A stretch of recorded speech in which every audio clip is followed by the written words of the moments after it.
Okay, so we're here today with Casey Onder, who's a career and life coach from Cleveland. So I thought I'd invite Casey for a chat here on Purpose Built Careers so that we can hear from another coach her experience with her clients, why she does what she does, and some other things around careers. In particular, we're going to talk about career stuck states and why people get so stuck when they're unhappy in their career.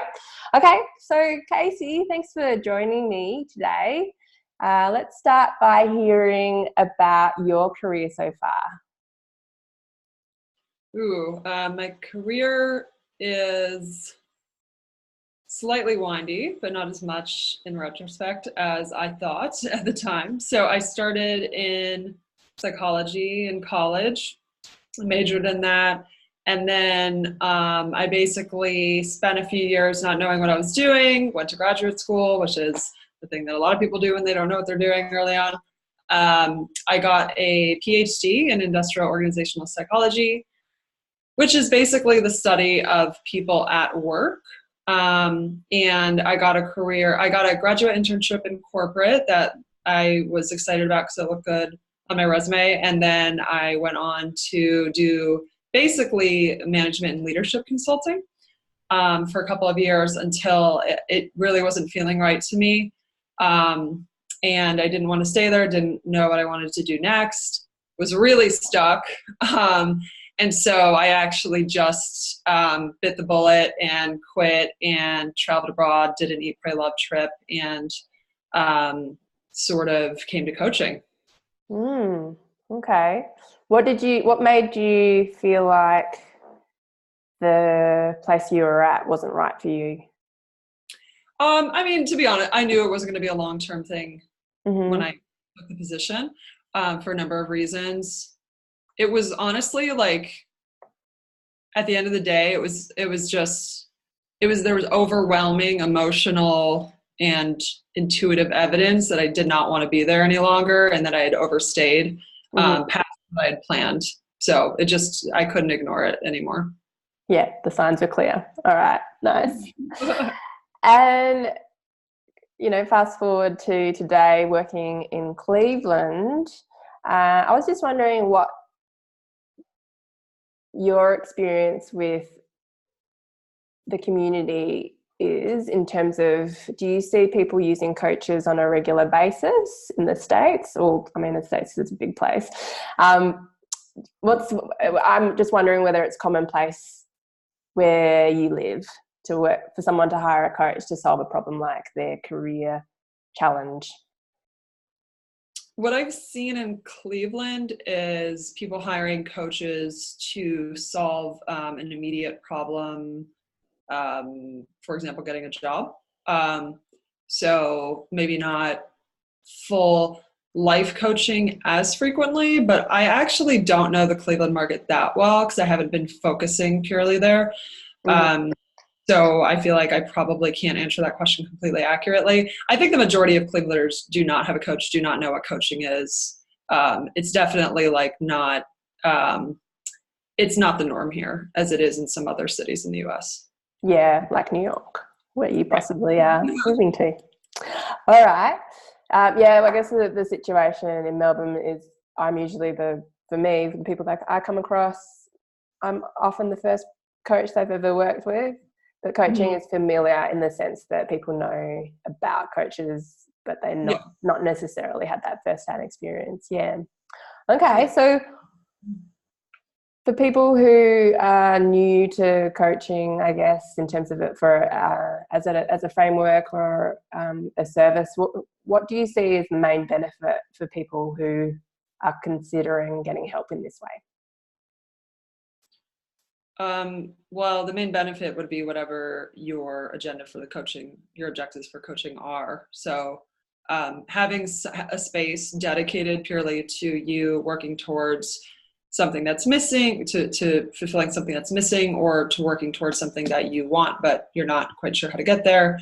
Having another human being who is objective and who will partner with you in the process and sort of stand for you when you kind of renege on what you said to begin with. that makes coaching really powerful, Yeah. in my opinion. Yeah, totally agree with that. So tell me about one of your clients then, in terms of tell me a story of a client who sorted their challenge out through the work with you. Yeah, so frankly, I'm pretty early on in my coaching days, but I did have one client that has been sort of stuck in a cycle of an industry and a career that wasn't necessarily serving their life goals. And that person did find another role that would be more compatible with some of their longer term goals rather than sort of like keeping in the same rut. So that was one. Yeah, the other, I've been coaching people on things other than career too. So I'll leave it at that example for now. Okay, cool. And do you find that people have had the problem for a while before they start talking to you about it? Like I'm actually just reflecting on how it can be a stroke of luck sometimes when clients land on my doorstep. I think if they didn't meet me, they would probably struggle in that same problem state for another couple of years until maybe they, I don't know, hit a breaking point. So in terms of people getting stuck, why do you think they get so stuck in these career let's just focus on career for now, on these career problems when they're in a job they don't like, but they don't do much action around it? The main reasons I've seen is that people don't know, either they don't know what the alternatives are realistically, or they don't believe that they are realistic. Career transitions can be extremely overwhelming for people. So just even having to like sort through that on top of having a full-time job they don't like, that's kind of a lot to deal with. So that, in my experience, those are the two main things, like that lack of clarity or the mindset of, oh, this is the way life is, this is the way it's going to be. This is what working is, have been really common. And to your question on do people stay in this position long? Like I think the other day I was at just a casual event and somebody heard I was a career coach and they said, oh, like my partner could really use something like that. And he was explaining the problem. And I said, how long has this been going on? He said 8 years, and basically their whole career. And I don't think that's unusual. No. It's crazy. Yeah, it is kind of crazy when you think about how quickly it can be resolved with the right kind of help. That's what I find crazy, as in terms of the frustration for me when I hear about people's partners that are doing that 8-year thing, like a really long stretch, suffering in a situation that they actually have a lot of control over.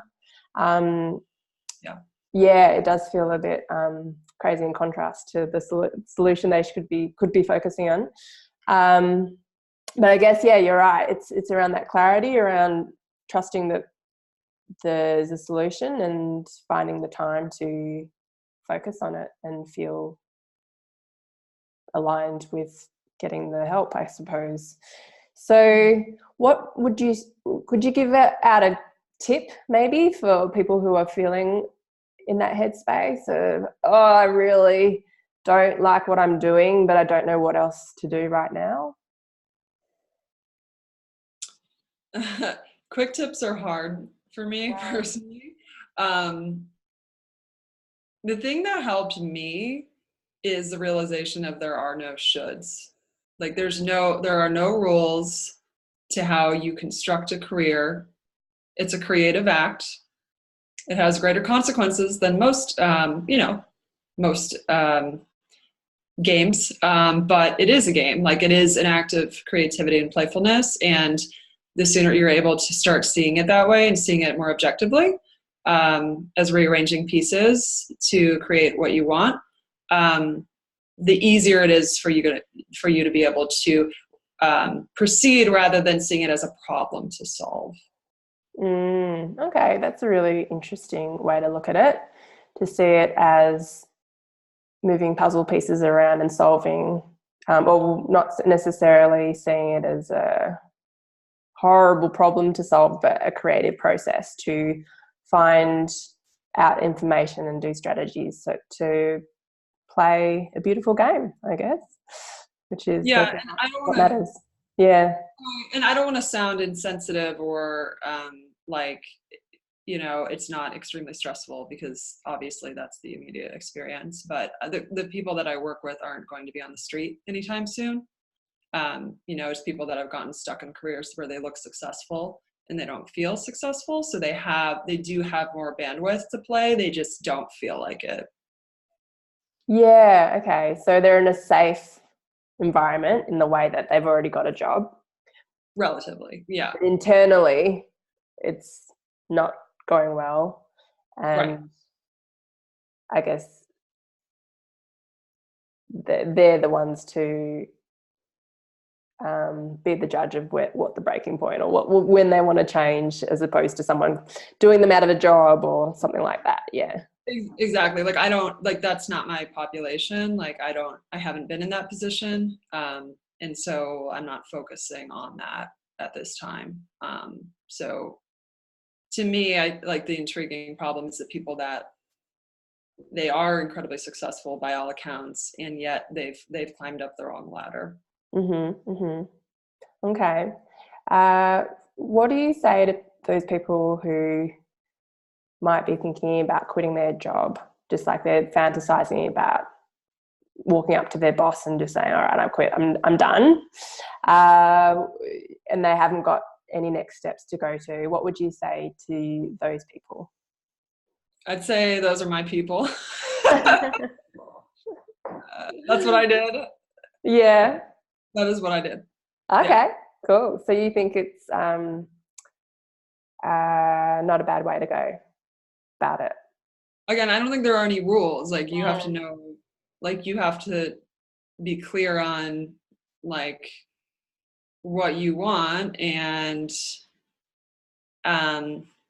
if getting space to not have employment for a while is part of that process, I know it was part of my process, then I think that's a viable way to go. But I don't think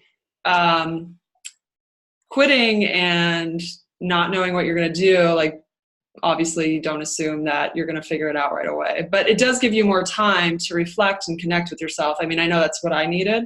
Like, I wouldn't have been able to do it working like I was working. So I think it really depends. It's always a depends answer. Yeah. Yeah, I think you're spot on there. There are no rules, and it really, it depends on the person's personality, how they're going to cope without that structure of a work environment. Depends whether they need that headspace to clear that calendar and other people's agendas and things like that, to be able to focus on their own agenda. Yeah, so I guess there's a bit of assessment maybe before one does just tell the boss to shove it. But yes, okay, well, they're all my questions I have for today.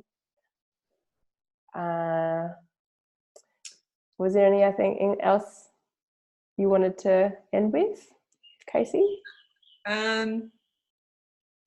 No, I mean, I guess, like, whoever's listening to this, my career has been one of the most difficult and lengthy life problems I've ever encountered, because I was doing cool things and making good money. And I did all these, I'm a psychologist. I had all the data. I knew, like, I could do anything. And there are things about career pathing that go far beyond data. And for those struggling with, what should I do? What's the answer? I think those deeper things are really important to address, around your beliefs about yourself, about the world, about how to make a living. Like, I think those all come into play in limiting you or opening up opportunities for you and finding a path forward. I think the other thing, my other thought, like, if I'm going to get on a soapbox about this, like the words, like I don't operate like as someone who looks 20 years ahead and like I see where I am, exactly what I'm exactly doing. I haven't been that way in the past. And I think for somebody who's really stuck in a career, oftentimes like the most important thing, like they can have a blurry vision and that's great, but like in terms of actually getting unstuck, taking the next step is the important thing. So just knowing the next step can be enough to catapult you out of your stuckness and into the next phase. There's never going to be an absolute answer, and everything's, you can never predict what will happen. So I think putting one foot ahead of you, as long as you're directionally correct, is a really good way to go for a lot of people. Yeah, to get the ball rolling and to find out once you get to the next step what the next step is. Yeah, it'll become clearer to you, because if you're in the same position, you're never going to see. You can't see. You can't know what you don't know until you know it. Like, so there's an element of kind of entering the void, I think, with some of this. And I think that's a really scary thing for a lot of people. Yeah, definitely very scary for people. And a reminder that many people's assumptions are wrong in terms of the fears or the anxieties about not being able to get that next thing. So what you're saying around getting that next step done is that you're not assuming you're testing the next step in terms of an experiment or finding out process, and then things will reveal themselves more accurately than what we predict in our own minds with our own perspectives in our quiet bedrooms, that kind of thing. Right. Yeah. All right. Well, thanks so much for that chat about career stuck states and telling us your story so far with your going from, I guess, corporate to coaching. And yeah, I think some really good points there today. Also, specifically around how coaching around careers is not just necessarily about your career. It's about you as a person, your beliefs, and things that hold you back in general, and looking at your life, bigger picture, not just your career itself, to make and that is often the difference that makes a difference, as opposed to your job title. All right, beautiful stuff. Lovely connecting with you today. Thanks for sharing your story and your experiences and tips. I'll catch you soon, Casey. Thanks for today. Awesome. Thank you. Bye. Bye.